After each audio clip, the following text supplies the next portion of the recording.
భారతదేశం దక్షిణ తీరాన సముద్రపు అలల మధ్య వెలిసిన పవిత్ర క్షేత్రం రామేశ్వరం. లంకలో రావణుని సంహరించి సీతతో తిరిగి వచ్చిన శ్రీరాముడు ధర్మపదంలో తన యాత్ర కొనసాగించాడు. సేతుబంధం దాటి రాముడు రామేశ్వరం వైపు ప్రస్థానం మొదలుపెట్టాడు. రావణుడు శివభక్తుడైన బ్రాహ్మణుడు కావడంతో బ్రహ్మహత్య పాపాన్ని నివారించేందుకు శివార్చన చేయాలని రాముడు నిర్ణయించాడు. హనుమంతుడిని కైలాసానికి పంపి పవిత్ర శివలింగం తేవమని ఆజ్ఞాపించాడు. హనుమంతుడు ఆలస్యం అవడంతో సీతాదేవి ఇసుకతో రామలింగాన్ని ప్రతిష్ఠించింది. తరువాత హనుమంతుడు విశ్వలింగాన్ని తీసుకొని తిరిగి వచ్చాడు.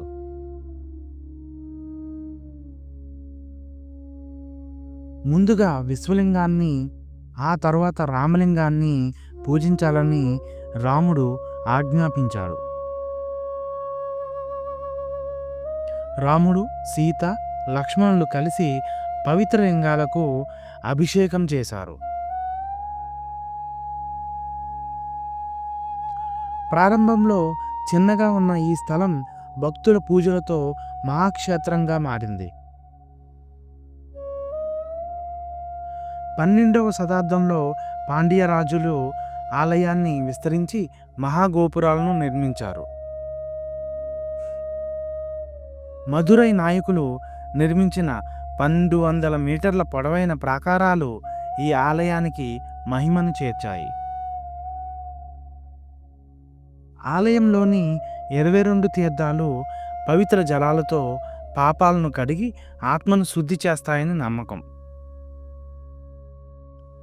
రామేశ్వరం 12 జ్యోతిర్లింగాలలో ఒకటిగా పవిత్ర స్థానాన్ని పొందింది.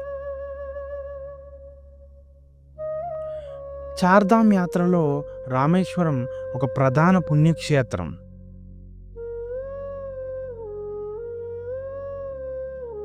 మహాశివరాత్రి, ఆడిపెరుకులు వంటి పండుగలలో ఆలయంలో భక్తులతో నిండిపోతుంది.